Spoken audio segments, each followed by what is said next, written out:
Diamant noir, Gisèle. Gisèle Oumba, Nakone Nana Diamant, Gisèle Oumba, Nana troublé au mon amour. Merci. Gisèle Oumba, Diamant noir. Chers internautes, bonjour. Heureuse de vous savoir devant vos écrans juste pour regarder votre servante Gisèle Oumba qui est là devant vous, qui va vous présenter un nouveau numéro de Diamant Noir TV. Voilà, nous savons tous ce qui se passe au Congo démocratique. Aujourd'hui, j'ai mon invité qui est vraiment sur place, que vous connaissez tous. Restez toujours branchés et n'oubliez pas de vous abonner, c'est juste en bas de l'émission. À tout à l'heure. Oui, vraiment, Daniel Tozui Lomba, on opena to Luki Mingi Potozoye. Bonjour Daniel, aux appels en direct na Diamant Noir. Bonjour Daniel Sap. To bengi yo papa nanga parce que les 21 les kaki batu ba bengi kakanga balobi o Daniel Safwa loba aloba. Tuna na biso ezali ma marche et les kaki bino boza ba mitu ya Congo. Ndenge marche wana elekaki yo moni yango elekaki ndenge nini parce que batu bakufi yo moni nanu ndenge yo moni yango elekaki ndenge nini yambo tena zengi sabila na motuna na jo na bandina kwanda kubumbama na baida kufi akumbami de baro dans le côté français je m'écris devant le mort dans le côté kufaki na rendi sa moko ngako na vivre na mishi azo ska bania na bebe na robe na monde na vie de il y a ça, les yeux, à tel amour, qu'on arrive à coucher. Ça fait mal dans le 21e siècle, beaucoup de battus, parce que la dignité réagit, on a beaucoup à la on appelle ça la bêtise humaine. Ils ont tous incliné, tous en alimayo, nada eba kolanda biso, bazwa bongo, mwantango, ya kimia, on a honoré bango, tambate baza vaillant, tambate bango balingi ba libérer Congo. Bakufide na likambo se yoko likambo ya démocratie likambo ya Congo bakomi batalo kongo bakomi bilombe bakomi bato tango nyonso tokosanzolaka bango tokokomisaka bango bakomi bandakisa ndenge balobi bakomi bamartyr étymologiquement ya Congo nango likolakisa témoin bakomi batémoin ya démocratie bakomi batémoin ya dictature bakomi batémoin ya occupation ya Congo. Samba mwakimia moke hata tomonani bote na nzela maloba totalisa bonele ya bato bakwei abangi te babimi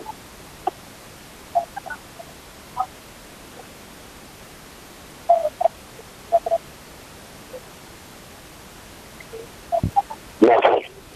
Merci beaucoup wana tovandaki kimia pona ko respecter ba mort ya nona motuna na yo ele bideli boni boni et pour lui courir ma paix. Bon, bah, télématique. Bon, vous qui n'a pas fait la télématique. Par contre, il soit sur le bandit maca. Dans la mission prophétique, il y a un il a été dit. Dans le Congo de Téléma, il a Afrique et Télémi. C'est le Congo de Rofanda, Afrique de la Rofanda. Le Congo est une mission prophétique. Même dans la faisabilité démocratique. Ce qui nous fait de ministère, c'est celui qui a, on va commencer à vivre les pour qu'à Cameroun ne pas Paul Biya. Il y a la vie dans la misère de la président. On va garder les lits pour voir comment la famille va pas se faire ce Libana. On va trouver les lits, 50 ans de règne, dans la famille Moko. On va rendre les lits, ils capturent ouverte. La Cana, il casse le Danil. On va regarder les lits, nous souvenir, 35 ans de pouvoir. Afrique est réfugiée. On dit que ça en Congo, c'est une école qui servira de base, notamment pour l'Afrique centrale. La Cameroun, c'est la barre de 31. Et j'aurais dit, bon, on est à 55 degrés. Mais au lieu de faire la Machiko, et qu'on est à 70 degrés, je veux que nous avons un degré. Nous nous posons la question. Le 16, et nous avons un degré qu'on déclare au monde le 21.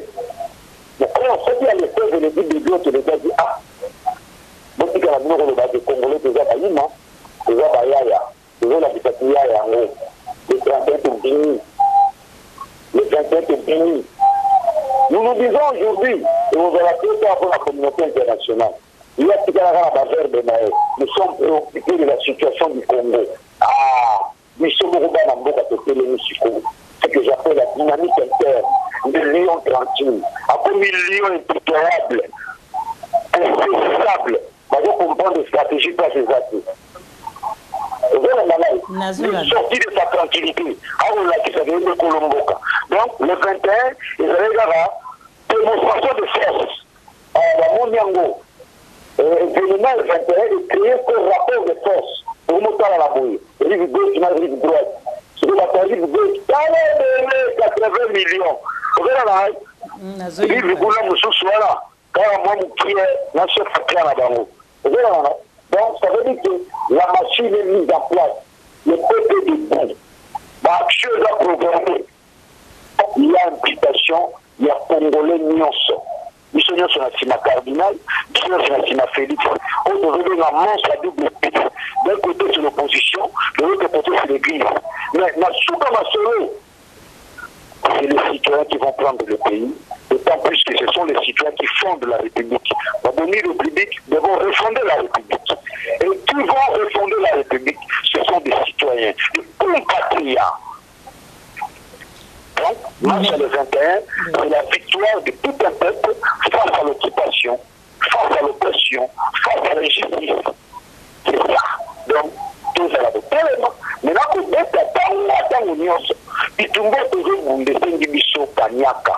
Bosunga biso, pas de la moins loco, moins 20, moins 30. Au Tumbi, dernier chef, les hommes vont la moitié de ça qui a mis l'été, il a mis tanouté. Les hommes vont impliquer cela dans ce que nous faisons. Quand nous sommes sur le terrain, on quasi balle, tout évacuer Malamoko. Donc, dans ce sens-là, la résistance ne peut fonctionner que moyennement. On ne mène pas une résistance, mais réduit. Il y a un moment où on va se faire la mappa. Maître Gims, tu coûtes combien? Non, moi je fais 36 ans de combat. Il faut me donner autant. Ah, yo, il s'en va bon, yo, coûtera combien? Ok, Ngali, autant. Bakosomba batulokola mapa bakosomba batulokola batamisho na wende mutu akomi likalabu eza pasi oui parce que c'est le titre de la personnalité eza lisusu te mais ça n'a pas oyo résister. Vive la résistance, nous irons jusqu'au bout. La résistance a toujours été pacifique. Voilà les enseignements du maître, les Mahatma. Il ne faut jamais nous dire prenez-vous en charge, réagissez, mais au bout du fil, vous allez souligner que faites-les de manière pacifique. Donc le 21, c'est deuxième but marqué. Le deuxième but à pénalité, c'est la pour faire un digne dans les petits. Donc l'adversaire aujourd'hui commence à s'affaiblir. Il collabore chez la droite, n'a pas de monde à bien. Donc pour vous dire, les 16 ans, pour bêter à côté de ce monde à bien. Ndeko Daniel. L'adversaire a affaibli. L'adversaire est à l'horizon. Vive le peuple congolais. Vive les citoyens congolais. Patria. Pour la tête. La tête n'a pas de bâtard. On a besoin de la remise en question. Allô?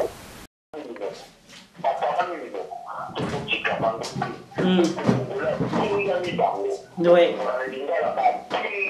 Batine. Allô, oui.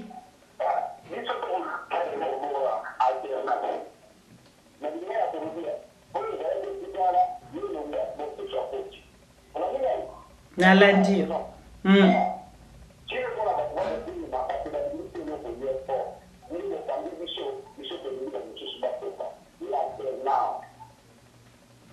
Nazolanda.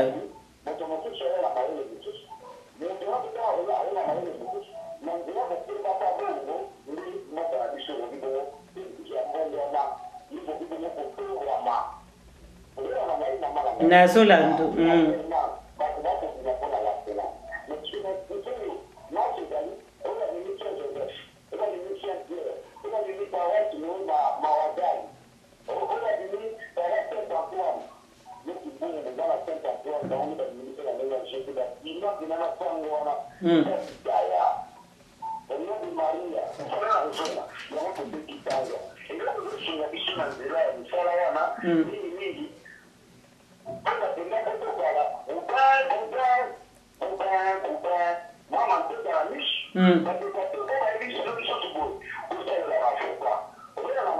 Tolandio, papa.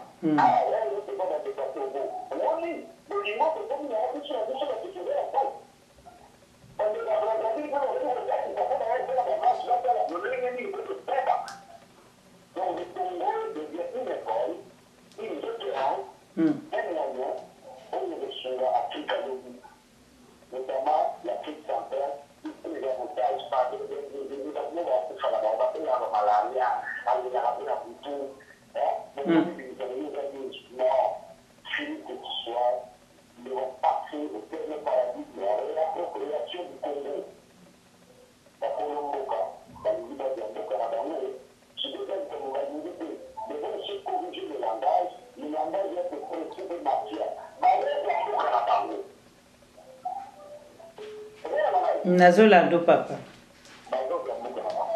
D'accord, merci beaucoup. Toko mapena asuka to tikayo. Tolito tikayo parce que to benga kiyo pena na direct.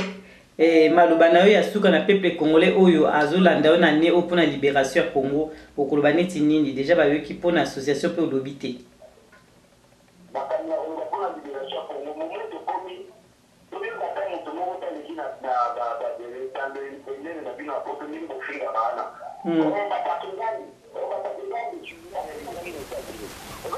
Na landio. Pour qui viennent encore tuer en Afrique, vu la démonstration à faire la Amérique et au Noir. Est-ce qu'on parle de l'Europe de parler de respecter pour dire que non, je suis respecté pour l'Afrique. Ah, c'est ça, il y a pas là sur la télé. Mais ce sont des gens qui ont dans la histoire encore à la mission.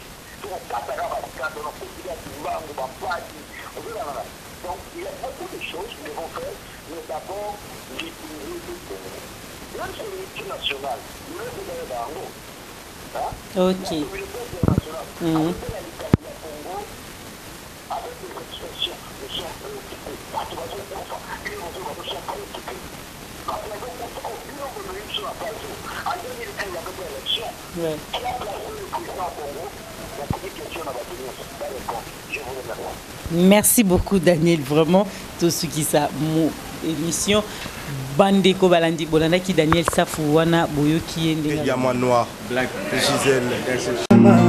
Gisèle Oumba Kolina ya Diamant Gisèle Oumba Nana troublé oh mon amour. Merci Gisèle Oumba Diamant Noir.